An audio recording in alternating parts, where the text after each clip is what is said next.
Failure is a big part of becoming a successful entrepreneur, and unfortunately deters most people from achieving their dreams. One of the things I learned is that no matter who you are, no matter where you are, no matter how wealthy you are or successful you are, you'll always fail. It's just part of the program. I fail on a regular basis, unfortunately. And one thing I realized is that when you fail, your response to failure rather than success is disproportionate. For example, we might sell a property and make really good return on investment, a couple of $1 million, but then you lose $200,000 on the same day, and the response to losses is much more painful than the gain for whatever reason. I can figure it out, but guess what? I deal with it on a regular basis. So all I want to tell you, just like my old mentor said, Rafik, this game is not about winning every game, every hand you play.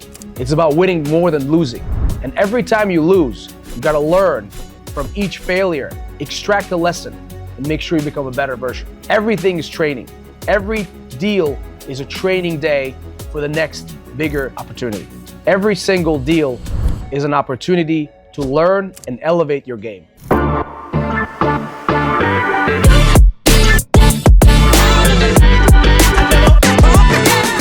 My name is Rafik Moore. I'm the CEO of Brait Capital. And today, I want to talk about failure and how to deal with it in everyday life of a real estate investor. 3 years ago, I had an opportunity to purchase a property that was outside of my comfort zone. And I was so scared to pursue it initially because it was a huge property that was losing $30,000 a month. It was really hard to figure out how to resolve it. But I knew that in a big scheme of things, in the long-term outlook, there was a tremendous opportunity. I was in Vail with my friend Saul. We were there with our sons. We went skiing every day. And I said to Saul, brother, I want to buy this mall. It's 510,000 square feet, 70 acres. And I'm really nervous. I don't know if we would be able to get it stabilized. That day, when I talked to Saul about it, we went to bed thinking that we're not going to do the deal. We sort of decided that it's too scary, too big, and we're not going to do it. In the morning, when I woke up, I thought of Jeff Bezos, who said he wants to live his life according to a concept of regret minimization. And I thought to myself, if I'm 80 years old and I'm sitting and thinking about it, would I ever regret it to do this deal or not? And so I told Saul in the morning, I'm like, dude, here's the thing. If I lose $10 million on this deal, it's okay. It will set me back, but I'll survive. It's not going to take me out of the game. If I don't do this deal, I will be kicking myself for the next 20, 30 years. And so we went ahead and did it. And let me tell you something. It's a very difficult deal. We're still dealing with it. And when we will stabilize this transaction, I think it will be amazing.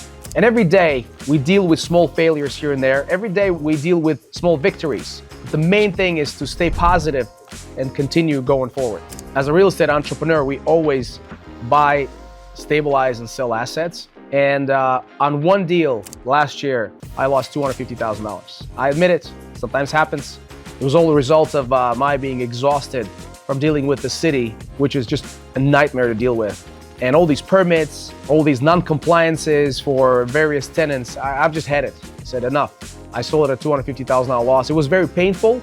You know, you deal with ego, you deal with issues like that. But at the same time, I was working on multiple other deals that made a lot of money. Good thing is I didn't have any investors in this particular deal, so I just took losses on my own. I've extracted a lesson not to do heavy lifts in certain cities. I'm not going to be political and confess as to where they were, but ultimately, one thing to recognize is that failure is a part of the process, and you need to learn to lose and be okay with it.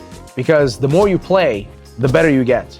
And eventually, you will win so much more than losing that's what's going to define your success. So I believe that each failure is a stepping stone on your ladder for self-actualization. I don't believe that you can become somebody of substance without ever failing. It's just not real.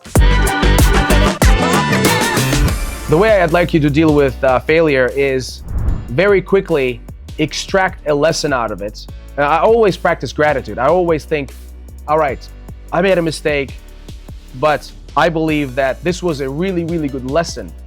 So next time, I will not make that mistake. As we do bigger and better deals, every failure has been a really good lesson on a path of building a larger portfolio, dealing with larger assets, and building a bigger business.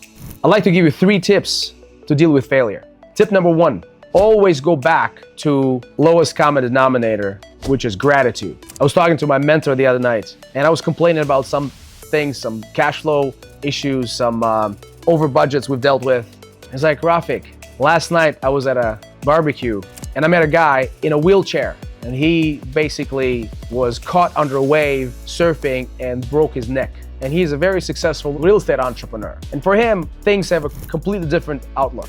So, number one, always focus on being grateful for everything you have.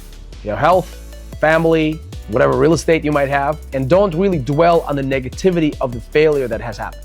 Number two, stay positive. I think being a rational optimist will make you successful. These failures, they're part of the program. And if you focus too much on the failure, it will take you out of the game. In 2008, 9, 10, I got consumed by my failing business, by my properties that were upside down. And while a lot of people were making a lot of money, I was moping around, drinking a lot of alcohol, and basically took me 3 to 5 years to recover. Had I been awake and optimistic and positive, I would have made way more money around that time. There will be any type of a bad time. I want to be positive and optimistic in light of all these problems and failures.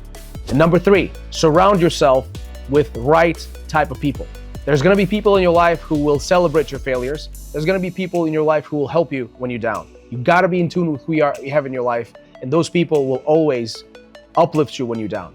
Just like Ryan Holiday says in his book, obstacle is the way. So I want you to always extract the positive out of the failure and be excited about it. And keep in mind that every failure is nothing but a stepping stone for your self-actualization. Now that I shared my failures, I'd like you to comment below with the biggest failures you had, and that's how we can make a conversation. Thank you for watching, and see you in the next video.